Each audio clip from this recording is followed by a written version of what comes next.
Olá, pessoal. Boa noite.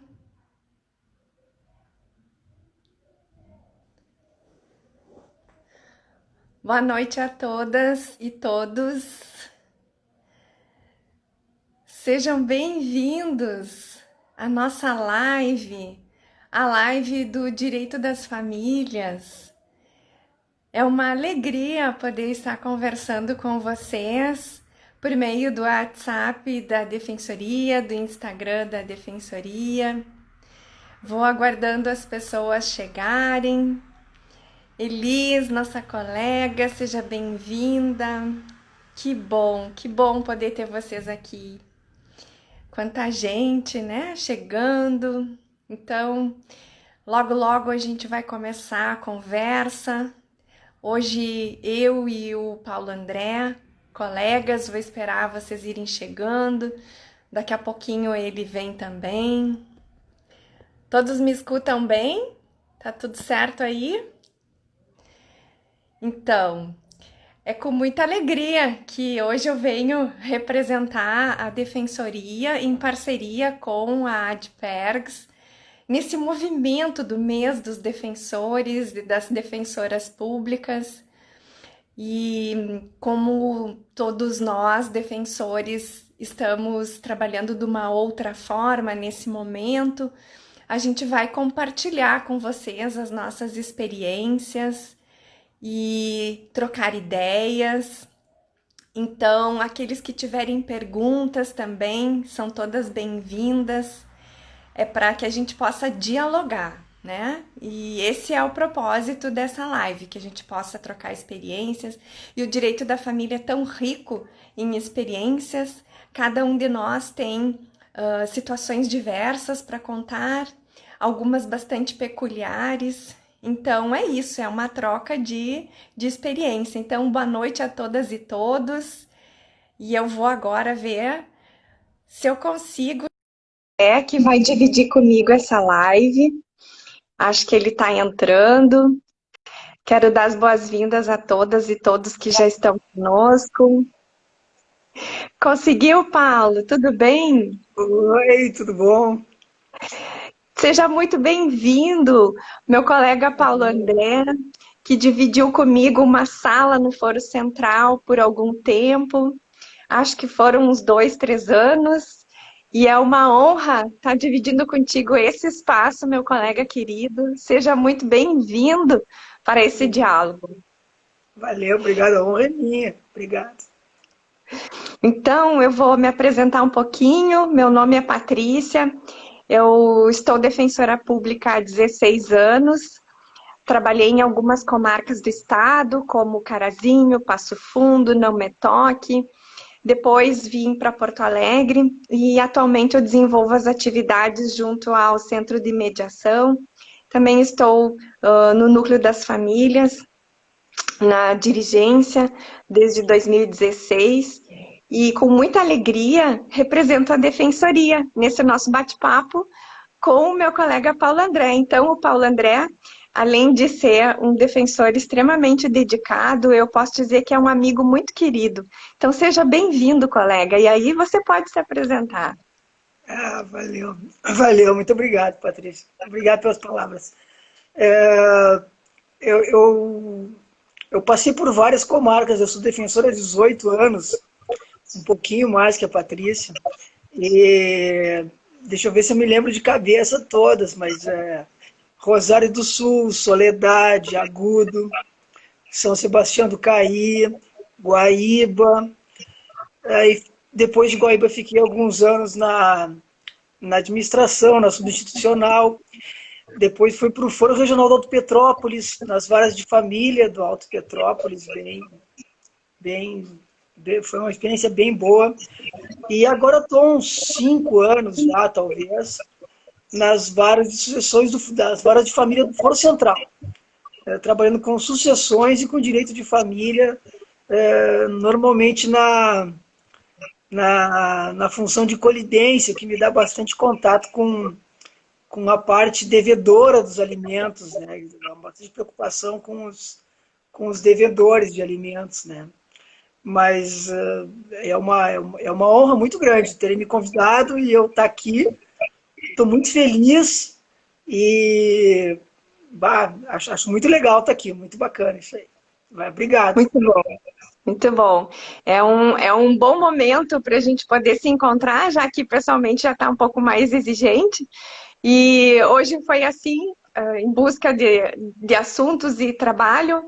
Então, vamos ver como que a gente vai poder trazer para os nossos colegas e para as pessoas que estão aí entrando e participando dessa live, esses novos movimentos que a vida está nos exigindo. Então, a Defensoria procura, assim, reinventar a sua forma de trabalho, embora no presencial nós não estejamos com as portas totalmente abertas em função da pandemia, e desejamos estar cada vez mais próximo do nosso assistido. Então, este também é um movimento para que nós possamos divulgar o nosso trabalho, ainda mais nesse mês, que é o mês do defensor e da defensoria.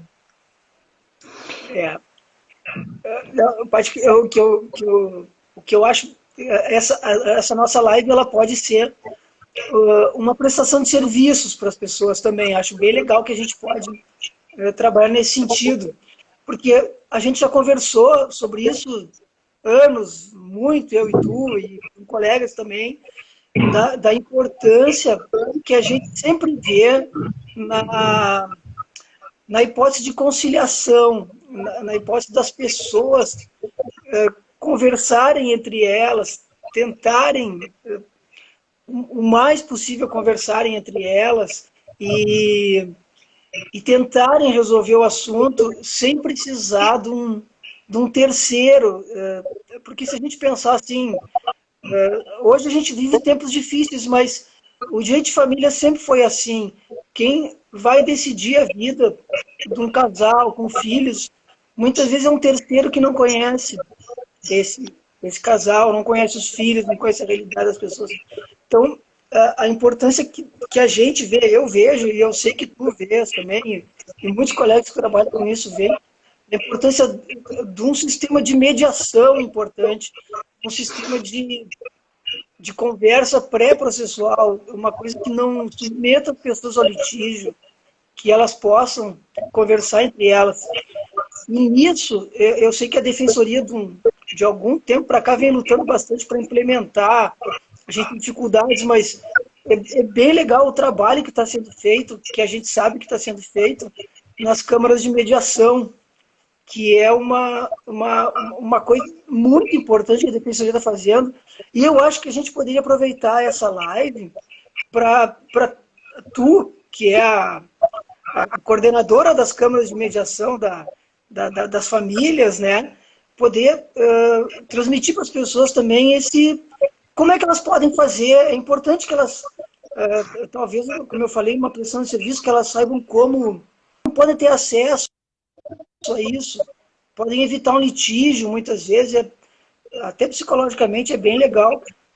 Talvez fosse legal, assim, num primeiro momento, a gente, antes de entrar no assunto, que a gente vai conversar do problema do coronavírus, né?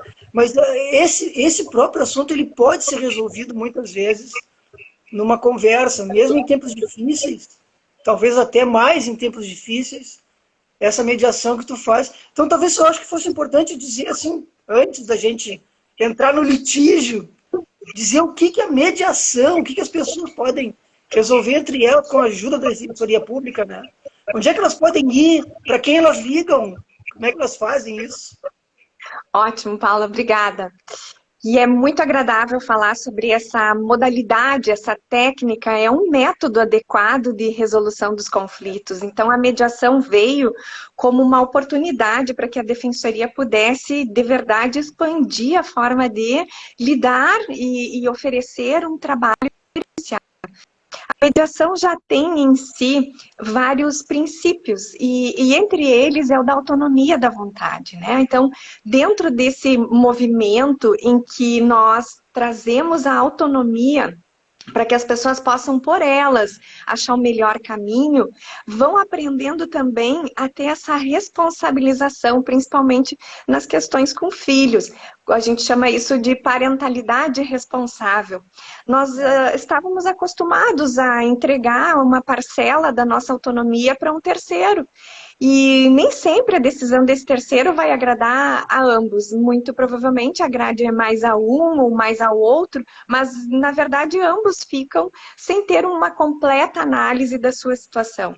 Até porque essa pessoa não conhece a realidade da vida deles. Então, a mediação faz com que esse terceiro, que é o mediador imparcial, possa acompanhar um diálogo, que é um diálogo bastante exigente muitas vezes, para que eles vão aos pouquinhos limpando essas arestas daquelas emoções, daqueles sentimentos, e quando vai tratar a questão jurídica, o defensor está presente, ou uma assessoria jurídica.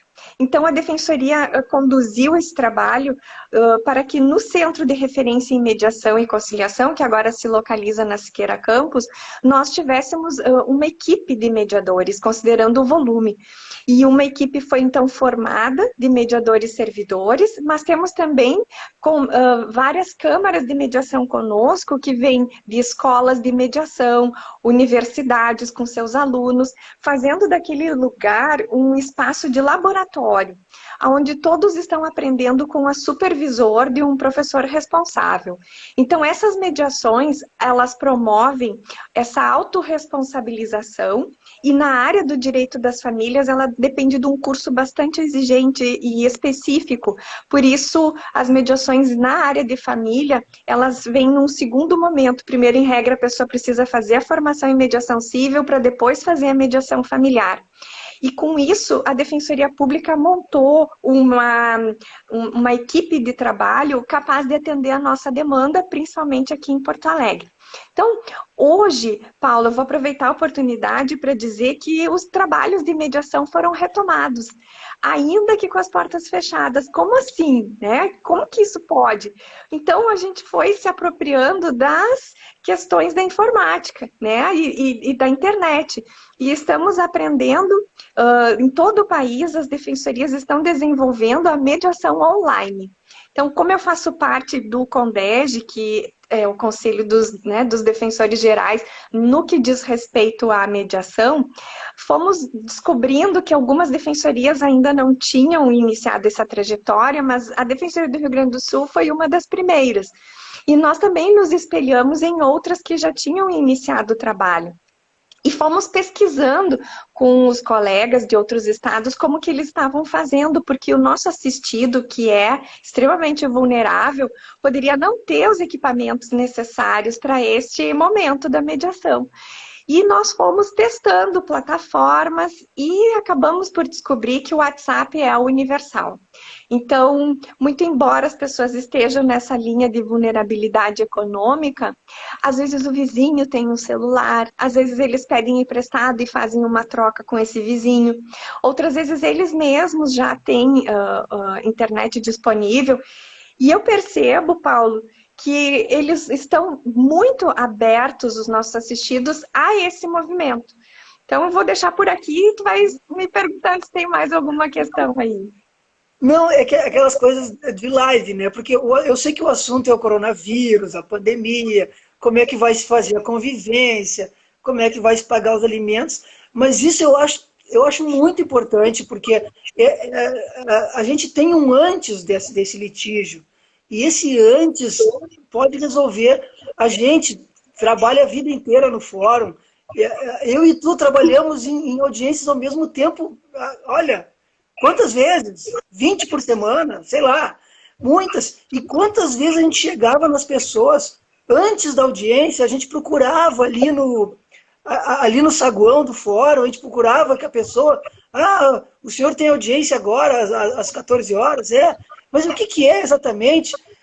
Olha, quantas vezes a gente entrou na audiência, já tendo conversado com as duas partes antes ali, e já entrar com um acordo na audiência. Quantas vezes... No corredor a gente fez isso. Muitas vezes a gente fez isso. E quando isso não acontecia na própria audiência, olha, não sei, eu arriscaria que 90% dos casos nós fazíamos transação nas audiências. Isso, para mim, sempre foi um sinal da importância da gente, tendo perna, chamar essas duas pessoas antes. Por isso que eu vou, mesmo a gente sabendo que o nosso assunto é o litígio, eu estou vendo vários colegas entrando ali, vou dar oi para todo mundo, né? É muito legal, mas tem muitos colegas, mas tem gente que não é colega também. Tem assistido da defensoria vendo, tem gente que não sabe o que fazer. Então eu vou te pedir ainda, assim, ó, uns minutinhos para esticar, para te explorar mais um pouquinho, para tu dizer assim, ó, vamos dizer, eu sou um assistido que quero fazer o divórcio.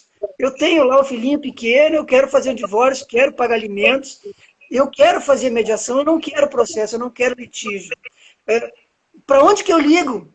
Onde que eu vou? O que que eu faço, assim, objetivamente, para tentar ajudar essas pessoas que estão nos vendo aí? Então, para aqueles que estão com esse desejo e também para divulgar o nosso trabalho, basta que as pessoas telefonem para o Alô Defensoria. O número aqui em Porto Alegre é 51-3225-0777. E aí, solicite esse nosso trabalho. Os nossos atendentes estão preparados para passar para a equipe da mediação a demanda que for vir na área de família. Nós estamos recebendo também por e-mail os pedidos de assistidos. Aqueles que têm e-mail já podem se direcionar direto para a mediação, que aí fica o e-mail, é mediacal, sem acento, né, de mediação, online, @defensoria.rs.def.br. E através desse e-mail, a nossa equipe imediatamente entra em contato para que a gente possa fazer uma pré-mediação. Como nós não estamos com o programa de educação em direitos, que é prévio à mediação extrajudicial, eu acho bem bacana de a gente dizer que a Defensoria Pública não faz mediação judicial, mas sempre no extrajudicial, justamente para esses casos em que eu e o Paulo estávamos falando que parecia que no fórum faltava apenas um prévio contato com ambos, né? E aí eles se sentiam, até diziam para nós, mas eu não sei por que ela não me ligou antes, ou eu não sei por que ele, ao invés de ter feito esse, vindo no juiz, eles não me procuraram. Então, é para evitar isso que nós escolhemos, então, trabalhar no pré-processual, diante da grande demanda que temos e do que era percebido no fórum, né? E a ideia foi tomando frente quando a gente percebeu que as pessoas precisavam de informações jurídicas básicas para tomada de decisão. E aí, essas oficinas, esse programa de educação, como não está podendo ser realizado agora, em função dessa impossibilidade de reunir várias pessoas, nós estamos fazendo o contato por telefone e tem uma mediadora que liga, né? E essa mediadora vai explicando o que é a mediação, para que casos que serve, identificando se o caso dessa pessoa é possível de mediar. Na maioria das vezes, sim. A gente só não media quando há violência doméstica, acho que é bem importante a gente dizer, né? Até nós admitimos fazer a conciliação, mas não a mediação propriamente dita nesses casos. Então, nós consideramos apenas essas questões, mas as demais relativas à guarda, alimentos, convívio, partilha, né, o divórcio, a dissolução de união estável, são todas relações entre família que nós podemos resolver pela mediação. E, Paulo, eu vou te dizer, viu, nós temos recebido muitos contatos de situações que estão acontecendo durante a pandemia, divórcios que estão acontecendo pela insuportabilidade da vida em comum, justamente por causa desse momento. Então, como deixar isso para depois? Para eles é uma demanda emergente, né? Então, quando eles acessam esse, ou pelo telefone ou pelo e-mail, a equipe entra em contato e nós fazemos a mediação. E eu acho que é legal de eu contar também que nós, da equipe de mediação, estamos atendendo pessoas que não são só de Porto Alegre. Antes, a nossa mediação no presencial, ela ficava muito vinculada a quem mora aqui.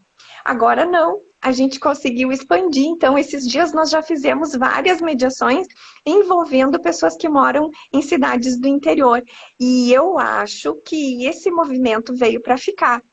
Quem sabe está aí mais uma porta de trabalho que é através do online para que a gente possa atingir o maior número de pessoas com essa necessidade. E aí, vou deixar no ar, assim, tem mais coisinhas que eu posso trazer, mas eu fico falando, me empolgo e não deixo espaço para você falar aí, colega. Não, não, mas é muito legal isso. Vamos aproveitar que a coordenadora da mediação de família está aqui para ajudar as pessoas. Olha só, eu vou imaginar uma coisa aqui. Eu estou querendo me separar. E eu ligo para esse número, ou se eu não me lembrar o número, eu entro no site da Defensoria, vai ter tudo lá. O site da Defensoria vai ter tudo lá. Eu ligo, só que é o seguinte, como todas como as coisas de família, as coisas que envolvem afetividade, eu tô com um pouco de pressa de resolver isso, né? Eu queria resolver logo esse assunto. E se eu entrar com processo, a gente sabe que um processo judicial, sei lá, pode levar meses, anos, não sei. Pode levar muito tempo o processo judicial. Eu queria saber assim, ó, se eu ligar, eu sou lá o assistido, a assistida, a pessoa que precisa de assistência. Vai demorar muito para eu ter essa sessão com vocês. E se tu pudesse nos dar uma ideia também, não sei se pode, pediria, assim, de quantas sessões vocês estão fazendo por dia, por semana, por mês, sei lá. Mas o que eu queria que as pessoas soubessem, efetivamente, era... eu sei isso, mas eu quero que você chegue para as pessoas, que isso não vai demorar. Quanto tempo vai demorar? Legal. Nós estamos entrando em contato na mesma semana, às vezes 2 dias, a partir do primeiro contato. A equipe está muito alinhada e como ela estava no Alô Defensoria, essa equipe da mediação, agora ela ficou deslocada agora só para isso, já está com muita prática com os telefonemas e essa agilidade toda que é necessária. E aí nós estamos com uma agenda para 2 semanas, então nós estamos agendados até o finalzinho de maio, perdão, e já temos contatos para fazermos para início de junho. E estamos bastante surpresos, porque a nossa intenção era tentar colocar na nossa agenda as pessoas que já tinham nos telefonado e enquanto ainda não estava vigente esse período de afastamento social, para que a gente possa dar atenção para aqueles que já tinham a oficina agendada e não puderam fazer. Não conseguimos chegar ainda diante da demanda das pessoas atuais, com muitas urgências. Então, os ajuizamentos litigiosos que a equipe da nossa unidade central de atendimento pode fazer estão muito vinculados às urgências mesmo, né? E agora, nosso novo provimento traz os alimentos como algo urgente. Mas tem divórcios, tem dissoluções não estáveis, onde vão ser tratados os alimentos. E daí isso não parece assim tão urgente. Então, na mediação, a gente consegue resolver. Em 2 semanas, certamente a gente vai estar fazendo a nossa mediação, o nosso primeiro encontro. Se precisar outros encontros, não há problema. Talvez num só a gente não consiga resolver. O WhatsApp dá um tempo para nós, a gente utiliza mais ou menos uns 40, 45 minutos, e se não for o suficiente, a gente pode agendar outra sessão para continuarmos o diálogo. E eu tenho percebido que as pessoas estão muito satisfeitas, porque elas não precisam sair do ambiente delas. E aquele deslocamento que hoje tem que ser de máscara, ou que eles estão sem dinheiro, muitas vezes, para pagar o transporte, isso não tem. Então, eu percebo assim, é a defensoria chegando na casa deles, né? É uma outra realidade. Eles vinham muito armados, porque é um lugar desconhecido, pessoas que, né, afinal de contas, eu não sei, vou falar sobre a minha vida, e ainda eu vou ter que me encontrar com aquela pessoa com quem eu tô, às vezes, tapada de nojo, louco de raiva, e eu preciso resolver, né? E aí, entramos na casa deles, a defensoria chegando, e isso tem sido assim, de uma receptividade muito bonita.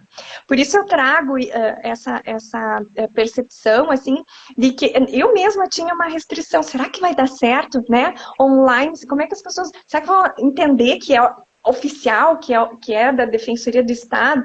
E sim, então como a equipe já fez o contato com eles, já deixou mais ou menos alinhavado o que se vai tratar, a pré-mediação já aconteceu, então fica muito mais tranquilo, né? Então nós estamos experimentando uma realidade que talvez venha para ficar, quem sabe, né? E deixa eu te perguntar uma coisa ainda, vou seguir te explorando um pouquinho ainda, tá? Eu esqueci de falar sobre o número de mediações, desculpa, agora eu me lembrei, desculpa te interromper, Paulo, mas me lembrei, essa semana eu já fiz 22, só para ter uma ideia, eu ainda não contabilizei todas, né, mas assim, eu tenho sido diariamente entre 3 e 4 mediações, em regra 3, e aí vem vindo os termos de entendimento para a gente olhar e fazer a homologação, então tem sido assim, ó, show de bola. Isso assim, bem grosso modo, né? São 100 processos a menos no judiciário, 100 pessoas que vão, tá, por baixo, 200 pessoas a menos que vão litigar, 200 pessoas que precisam se locomover, 200 pessoas que não precisam esperar para ter essa solução. Olha, eu acho muito legal. Eu teria uma dúvida bem particular, assim, que eu fiquei agora pensando aqui comigo mesmo. Porque a gente, eventualmente, a gente promove conciliações, mesmo com o processo em andamento. A gente que trabalha, ou trabalhou em vara de família, a gente vislumbra alguns casos assim, e diz, não, eu vou chamar esses dois aqui, vou conversar com eles. Eu vou resolver. Esses dois aqui, dá para conversar, nós vamos resolver aqui. Uma ideia, assim, bem subjetiva, quando tu vai fazer essa conciliação ou mediação, quando tu vai fazer isso pela via do WhatsApp, as pessoas não estão juntas. Porque o que eu sentia particularmente? As pessoas juntas na minha frente, elas muitas vezes tinham uma necessidade de imposição. De imposição psicológica, uma em relação à outra. No sentido de eu tenho razão e tudo bem, eu quero mostrar para o defensor, para o juiz, para o promotor, para o advogado, para quem seja, que eu tenho razão. Essa coisa do WhatsApp não te ajuda, das pessoas não estarem bem frente a frente. Tu está fazendo uma mediação, uma conciliação, realmente, sem elas precisarem se impor psicologicamente frente a ninguém. Isso não ajuda? Ajuda muito, e há um combinado antes da fala, que é feito pela mediadora, a gente chama isso de termo de abertura, né, declaração de abertura, e a mediadora vai explicando, olha, nós vamos passar a palavra para aquele que primeiro procurou a defensoria, que vai explicar a sua necessidade, e na sequência a gente vai dar o mesmo tempo de fala para o outro. E supre a necessidade de diálogo que eles têm, e eles conseguem dar a vez, né, deixar o outro ter o seu lugar. E isso no presencial era mais exigente. Então eu até conto uma história que bem comum, rapidinho, assim, pitoresca da mediação, que era a jarra d'água de vidro. A gente tinha na defensoria uma jarra d'água de vidro, porque enquanto a gente vai falando, eles também têm necessidade de tomar água, enfim, até para acalmar os lá pelas tantas. E uma vez a garrafa de vidro voou. Foi assim, né? Voou no sentido alguém arremessou contra o outro. E aí nós trocamos todas as jarras, elas são todas de plástico, copos de plástico e tudo certo. Então, esse risco a gente não corre na online, né? Então, eu brinco com a equipe assim, olha, agora ninguém tá tomando banho de água, tá tudo certo, né? Mas é para descontrair mesmo, Paulo, porque tem sido excelente esse nosso trabalho. Para os assistidos, o feedback deles está sendo bem bacana.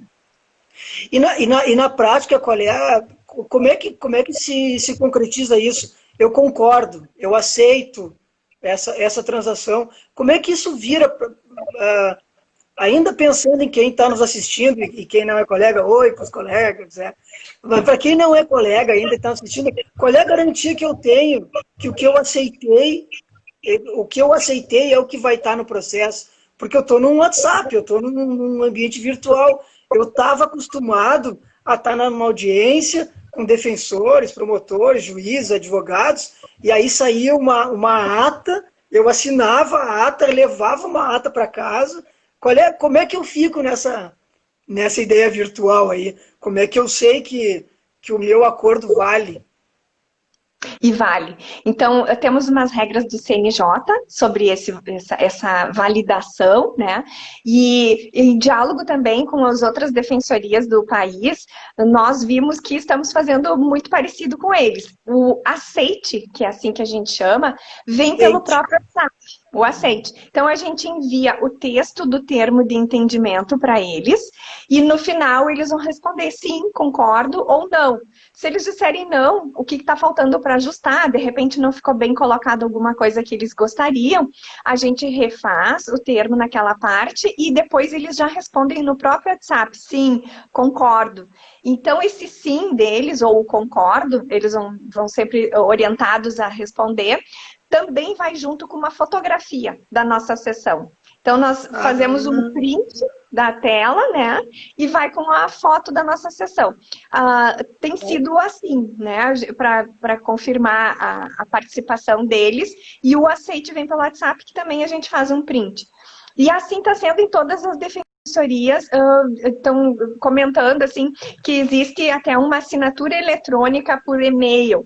Mas o nosso assistido aqui do Rio Grande do Sul não usa e-mail. Muito raro. Então, eu é, percebo que o melhor tem sido pelo WhatsApp. Então, o Whats- aceite vem pelo WhatsApp mesmo. é. E tá, vamos tentar entrar no assunto da live. Bora lá. Como é que tá nesses teus acordos aí, nesses acertos aí que a defensoria consegue fazer e evitar um monte de processo, um monte de deslocamento, um monte de litígio? O que está saindo em termos de convivência? Tu está fazendo nessa época agora, né? Nessa época está se fazendo tudo. Tu me disse que fez 22 a semana. E como é que está se fazendo a convivência? O que está se regulando? Eu sei que deve ser feito caso a caso, coisa e tal, mas se tu pudesse dar uma ideia para as pessoas, assim, alguma ideia, porque tem lá pessoas em casa que estão pensando com esse problema. O direito de família, ele é um direito que atinge todo mundo, é um volume muito grande, é uma matéria que é muito volumosa. A gente vê, só em Porto Alegre nós temos, sei lá, 5 no Foro Central, mas sei lá, uns 12, 15 juízes de família. É muita gente, cada vara com milhares de processos. É a vida de todo mundo. Então, assim, para dar uma ideia da gente, agora, durante o corona, já fez acordos? Como é que eles foram? Ok. A gente fez inúmeros já, né? E todos os casos até agora tinham filhos, né? Do que eu me lembro, pelo menos, todos tinham filhos. E aí, Paulo, tinha uma situação bem específica que era de uma mãe com 2 filhos pequenos que estava fazendo uma quarentena muito rigorosa e o apartamento onde eles vivem era bastante pequeno também. E o pai, muito desconfortável, porque ele entendia que as crianças estavam numa espécie de reclusão. E que ele gostaria que essa mãe, pelo menos, deixasse as crianças saírem no condomínio e descerem um pouquinho numa pracinha, porque ele entendia que as crianças estavam ali impossibilitadas do transitar como ele achava que deveria ser. E nós entramos, fomos devagarinho entendendo que essa mãe tinha e tem, né, doenças pré-existentes. Ela tem diabetes, ela tem hipertensão arterial e ela também tem um alto grau de obesidade. E a mãe ficava naquele receio de que as crianças, em indo conviver com o pai ou descendo para andar ou tomar alguma medida no próprio condomínio, pudessem não só elas se exporem, mas também trazer para ela, né, esse vírus. E ela ponderou se melhor ficarem comigo e eu viva, né, do que o contrário. Mas para o pai foi bastante exigente isso. Então foram diálogos assim acirrados, porque ele achava que era uma privação da liberdade dos filhos. Mas por fim, eles conseguiram fazer um combinado seguinte, que ele ia então todos os dias no horário X fazer uma chamada virtual. E que se ele quisesse muito ver de perto como é que eles estavam, naquele condomínio tinha condições de ele chegar mais ou menos uns 2, 3 metros de distância da sala e pela grade eles poderem pelo menos se dar um abano, né? Para o pai pelo menos ver um pouquinho mais das crianças. E aí houve um respeito, porque ele entendeu que a mãe das crianças estava nessa situação peculiar. Mas essa foi uma mediação que nos exigiu bastante. E, em compensação, tivemos outros casos em que era o pai que estava trabalhando como frentista e totalmente exposto, não tinha EPIs entregues ainda pela empresa para ele, e ele se precaviu nessa situação de não comparecer nos convívios. E aí a mãe entrou em contato conosco para entender, porque eles não estavam tendo um diálogo muito positivo, e ali o pai conseguiu explicar que, por ele estar exposto, não queria que as crianças passassem por essa situação, E também conseguiram alinhar por vídeo chamada os dias e os horários melhores para que eles pudessem conviver. Então, eu percebi que esse movimento de nós estarmos ali disponíveis para esse diálogo foi bastante importante É, para que a família, durante esse período, pudesse achar um outro meio. E o ajuste ficou no termo de entendimento assim, que no que passar a pandemia, volta-se ao convívio como já era, né, nos moldes sim, que estavam, mas que nesse período ia ser por videoconferência. sim. É, não adianta, a gente atravessa um período diferente. O problema da convivência, ele sempre foi complicado. Na verdade, ele sempre foi complicado, né? Então, agora, a gente atravessa um período bem complicado. Eu cheguei, quando vocês me convidaram para fazer essa live, eu fui dar uma lida em alguma coisa que estava se definindo. A gente tem aquela clássica diferença que a gente sempre explica. Eu acho que 90% das vezes a gente explica para as pessoas, para os leigos, que é a diferença entre guarda alternada e compartilhada, né? Quando a gente fala em guarda compartilhada, a primeira coisa que a maioria das pessoas pensam, mas compartilhada como assim? Ela vai ficar metade do mês comigo, metade do mês com a mãe ou com o pai? E a gente explica que a guarda compartilhada não é isso. É um compartilhamento de responsabilidades, de decisões, em que médico vamos levar, em que escolas vamos botar, o que nós vamos conversar junto isso. E a guarda alternada, ela sempre foi vista com não muito, vamos dizer assim, não muito com bons olhos pela turma da psicologia que nos ajuda, né? A guarda alternada, ela tem defeitos graves, ela, ela não é o ideal que a criança não tenha uma base, um lar, uma rotina e coisa e tal. A gente sabe disso, mas é bom dizer para as pessoas, né, que a guarda tem defeitos. A guarda alternada, ela talvez seja, tentando, assim, a gente sempre tenta, num período desses que ninguém imaginou que ia acontecer, ninguém nunca estudou sobre isso, ninguém tem muito, ninguém pensou muito a fundo nisso ainda, porque isso veio. A pandemia veio, nos pegou, e a gente está tendo que... Então, assim, ó, eu, tu, os juízes, os promotores, os advogados, todo mundo, nós estamos tendo que lidar com isso. Então, eu andei vendo algumas decisões de que a guarda alternada seria alguma alternativa. Porque a guarda alternada, hoje, ela resolve basicamente alguns problemas de deslocamento muito seguido. E ela ajuda no isolamento. Ela ajuda também, se a gente pensar no fato, no eventual fato de que pai e mãe estejam trabalhando em casa. Estejam trabalhando em casa com as crianças em casa. Então, claro, cada caso é um caso, tudo é criticável, mas a guarda alternada talvez por um mês, 2 meses, possa ser uma saída. A gente tem que buscar saídas, né? Claro que a guarda compartilhada é o ideal, e as decisões que a gente tem visto realmente são no sentido... Isso que eu falei, como ninguém estudou muito, ninguém tem essa situação hoje, a gente não esperava ela 2 meses atrás. Ninguém tinha pensado. Então, claro que quem decide, quem trabalha com isso, vai sempre buscar o melhor para a criança. Vai buscar o melhor para a criança. E muitas vezes o melhor para a criança é uma restrição. Uma restrição de contato, isso é o normal, uma restrição de contato, uma restrição de deslocamento é importante. Mas nesse aspecto eu vejo como alternativa temporária e provisória a guarda, nesse caso, talvez por um mês, talvez por 2, explicando bem para a criança, né, a guarda alternada. Ela evita deslocamentos, pelo menos deslocamentos seguidos, né? Não sei o que tu acha. Eu sei que a guarda compartilhar, a guarda alternada, eu sei que ela é difícil, mas é uma situação excepcional, né?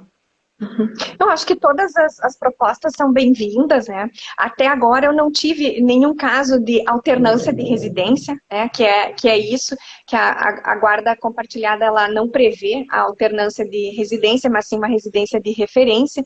Então, acho que a construção disso tudo precisa vir deles, né? Nós vamos oferecendo caminhos durante a mediação e a construção disso pode ser muito bacana, principalmente agora nesses casos, né, Paulo, em que há muita gente que trabalha em serviços essenciais, e eu uso como exemplo sempre as pessoas que trabalham em hospital, né, e que às vezes estão no regime de plantão, ou mesmo agora nem podem conviver com os filhos, né, porque ou o pai ou a mãe estão mais restritos, né, em função de estar expostos ao coronavírus. Então a ideia é realmente de poder fazer uma alternância de residência num período.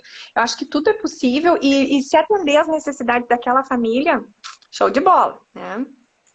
E Paulo, eu só queria comentar contigo uma coisa. Tu sabia que nós já estamos a 42 minutos ao vivo?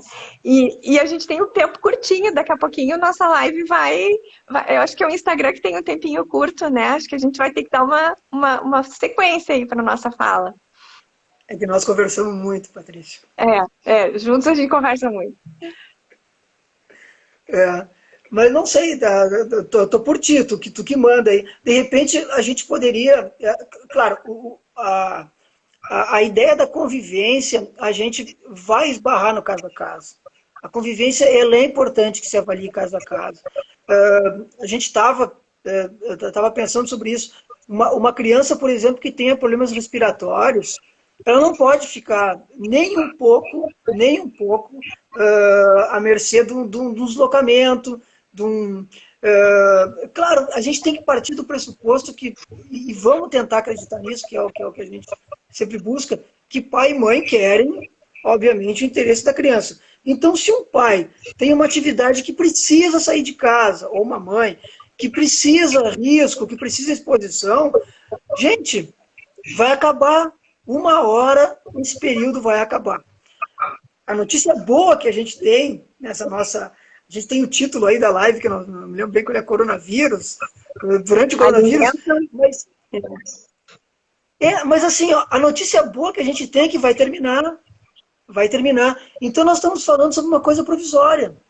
Isso as pessoas, pelo bem das crianças, tem que internalizar isso. É 1 mês, 2, e assim, aquele que fica, isso eu acho bem legal de dizer, aquele que fica com a criança, é muito importante esclarecer que o pai ou a mãe, que não tem a guarda, eventualmente, o motivo que não está indo visitar, porque tem uma doença que não pode pagar. Por quê? Porque esse é um período que infelizmente se presta à alienação parental. Ele é um período que ele se presta, se as pessoas quiserem, alienação parental. Tu pode distorcer as coisas para alienação parental. Tu sempre pode distorcer para alienação parental. Mas é importante explicar para as crianças de que o período exige isso e aquilo, essa restrição, essa coisa. Eu acho que mais seria isso, no sentido da convivência, porque efetivamente a gente tem menos respostas e mais perguntas na convivência. E ela tem que ser olhada caso a caso mesmo. A gente pode ter ideias, mas é aquilo que tu falou, é ouvir as pessoas e tentar resolver o caso a caso, né? Quer evoluir? Bora lá. Pagamento de alimentos, como é que tu está fazendo lá nas conciliações? Temos tido muitos pedidos de redução de valor nesse período. Casos bastante assim, clássicos de perda de emprego e também muitas situações em que houve uma diminuição na renda da família. E o nosso assistido, na maioria das vezes, não tem um filho apenas, então acaba impactando nos alimentos de todos os filhos dessa família. Então, nós olhando para essa realidade, Paulo, se antes já nos assustava, enquanto defensores, fazer um ajuste de alimentos, assim, num valor de R$200, nós sempre comentamos que isso é insuficiente, mas, enfim, às vezes está no limite da família. Hoje temos feito acordos, assim, de R$50. Temos tido situações em que a família não tem, o pai e a mãe perderam o emprego. E como vamos fazer? E por incrível que pareça, há uma sensibilidade tanto nesse pai quanto nessa mãe de entender o momento, né? E eles conhecem a realidade em que cada um vive. Então eles trazem isso como um elemento de conforto, sabendo que esse período ele vai passar, como tu disseste. E nós estamos fazendo, então, ajustes para revisão, considerando o período excepcional que estamos vivendo e prevendo que, no retorno da normalidade, os alimentos voltem ao valor que antes era estabelecido. Então, embora essa cláusula, né, esteja ali sem data, porque em regra nós colocávamos uma data, olha, por 6 meses vai ser o pagamento dos alimentos nesse valor e depois dos 6 meses muda. Agora não dá, porque a gente não tem uma previsão de tempo, né? É um tempo indeterminado. E essa impermanência, porque um pouco se fala que logo vão abrir os locais de trabalho, outro pouco se observa que estão aumentando os números de pessoas com essa doença. Então, não há como nós que estamos trabalhando no direito fazer uma previsão reta, né, ou matemática de quando que isso voltará. Então, eu tenho deixado em aberto esse texto, porque realmente nós não temos como ter essa previsão. E por hora, assim, eu não tenho tido ainda nenhum retorno, porque nós iniciamos esse trabalho dia 20 de abril. É muito recente para nós também. Então, eu ainda não recebi intimações de homologação, né? Acho que isso até chega para os colegas que estão nos foros, né? A gente vai enviando para homologar e conforme isso for chegando, os colegas vão podendo nos dar esse feedback também, como é que tá lá no foro, né? Mas eu percebo, assim, um bom ânimo das pessoas que nos procuram em tentar solucionar. Tivemos outros casos também em que nunca havia sido pedido os alimentos, mas justamente porque a mãe que está com o filho perdeu o emprego, agora está precisando. E esse é um grande problema que eu vejo. Porque assim, ó, tu tem a dificuldade do alimentante, que pode perder o emprego, pode diminuir renda e coisa e tal, mas tu tem a dificuldade do guardião também. O guardião também pode ser perdido renda, os dois sustentam a criança. E aí eu estava lendo agora há pouco ali uma pergunta que eu até notei aqui do Tarcísio, nosso colega, no sentido de se dizer que o não pagamento de alimentos adviria de caso fortuito, né, e coisa e tal. Claro que é uma alegação, é defensável tudo, mas aquela coisa que a gente sempre, eu pelo menos no atendimento dizia lá para os devedores, eu atendi muito devedor, o tempo todo atendo devedor. A gente tinha a nossa rotina, tu atendendo a parte credora e a devedora. Então, eu sempre dizia para o camarada assim, amigo, vamos fazer o seguinte, quanto que pode? Não vamos pagar nada. Não paga nada. Vamos pagar o que dá. Então, assim, tentando responder aí para o Tarcísio, nosso colega, querido colega aí, tudo bem, vamos alegar que não, que tem força maior, mas vamos pagar o que dá. Pagar o que dá gera dois vetores positivos. Claro, o vetor principal de que chega alguma coisa na criança. A criança recebe alguma coisa, nós não vamos deixar a criança completamente abandonada. Mas ele tem um outro vetor positivo de convencimento do guardião. O guardião recebe alguma coisa.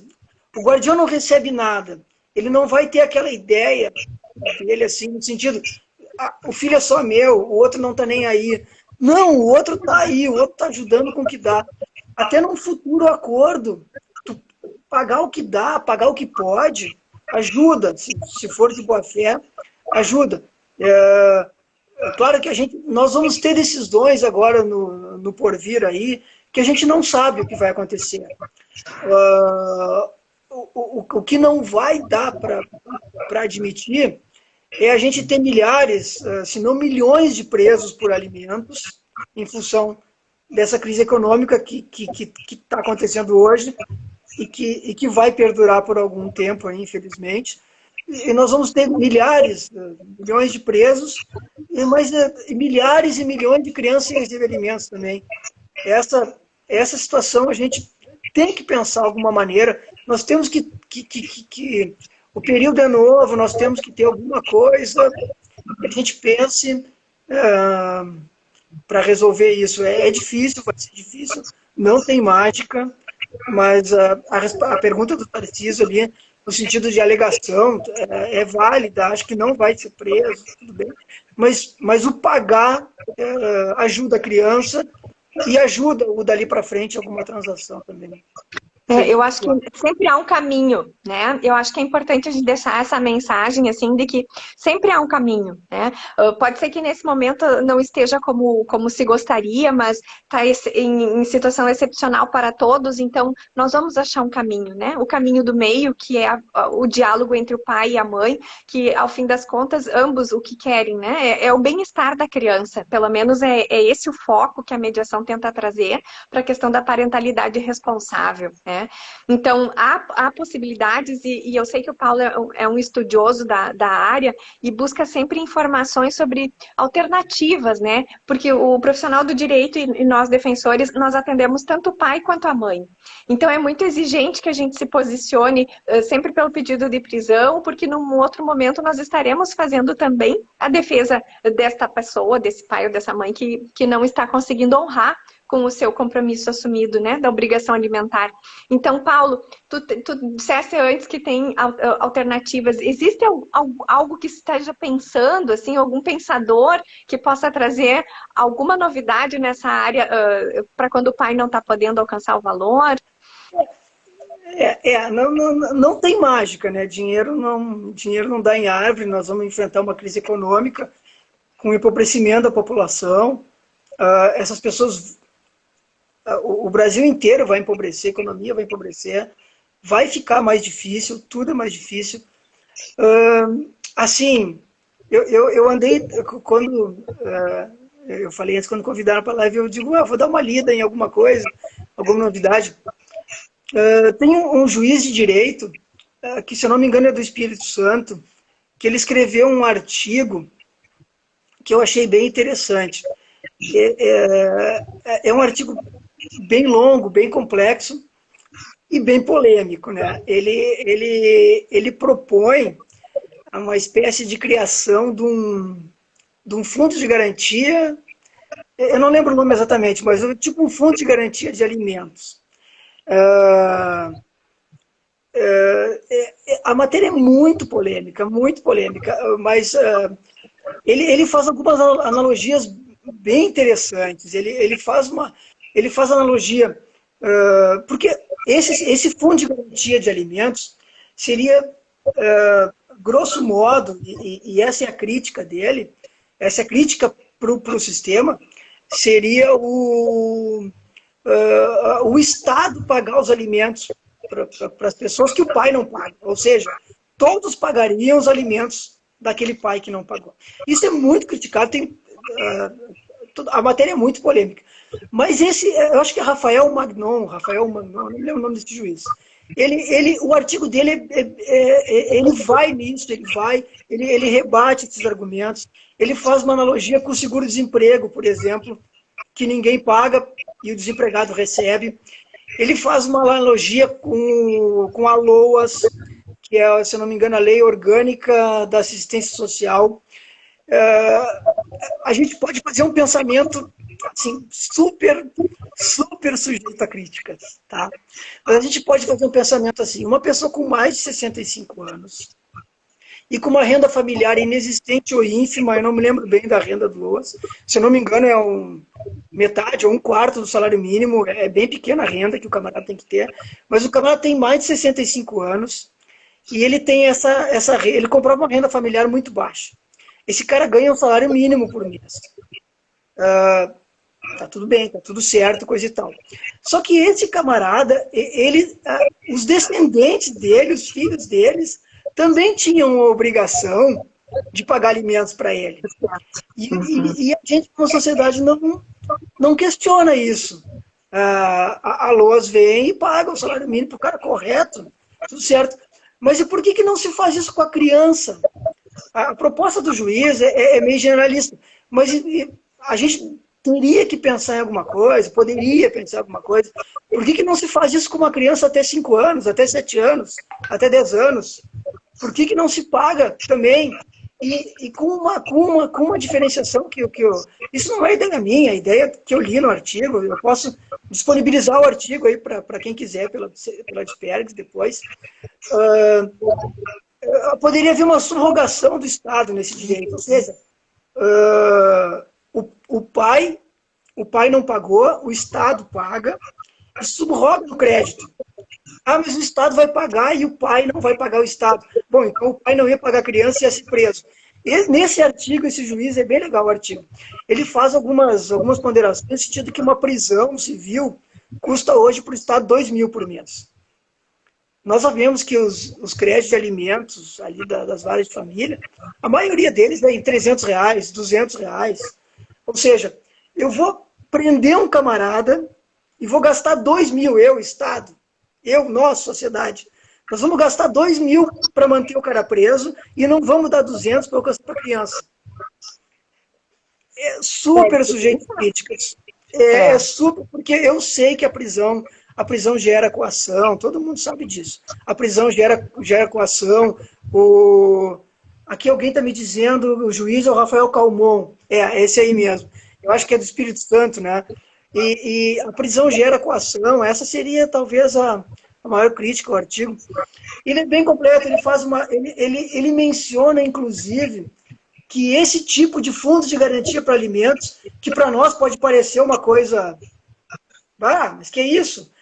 Isso existe na Espanha, existe em Portugal, existe na Itália, existe na Bélgica, existe em vários países europeus esse fundo. O ECA prevê fundos para crianças, poderia se operacionalizar isso de várias maneiras.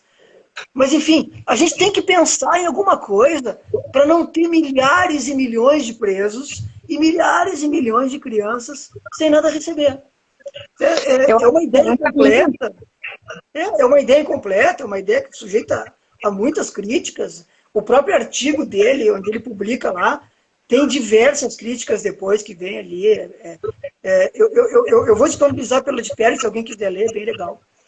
Ótimo. Mas a gente vai ter que pensar em alguma coisa. Nós vamos estar criando uma inadimplência ou uma negociação grande pela via lá das câmaras de conselho. Uma negociação grande é a saída. Senão nós vamos criar inadimplência grande. É a saída, colega.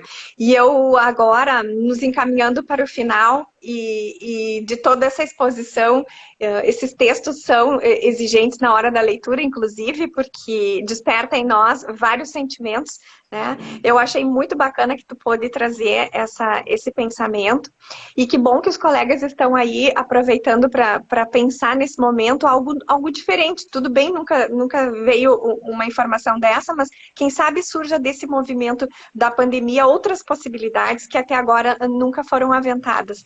Quero agradecer, colega, a tua presença gentil e carinhosa, como sempre, nesse trabalho, por ter aceitado também esse desafio, porque para nós dois é um desafio, mas tu topaste junto, então, se é com o Paulo, tudo bem, né? Fica mais fácil.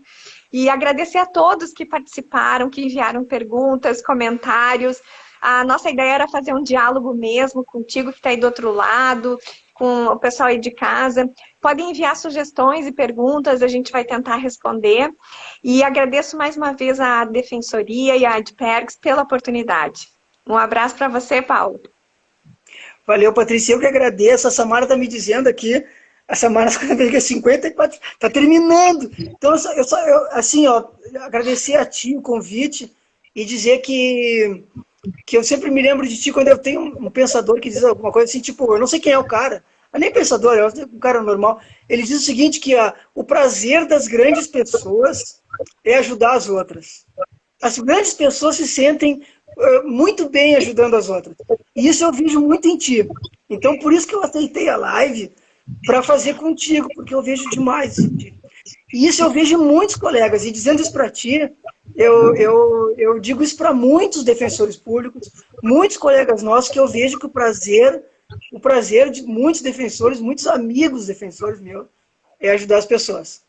Valeu, muito E a obrigado. Defensoria está à disposição. Assim que precisarem, vão para o Alô, mandem um e-mail para a gente e a gente vai atrás dessa família que está precisando de ajuda. Pessoal, muito obrigada e até a próxima. Tchau, tchau. Tchau. Tchau.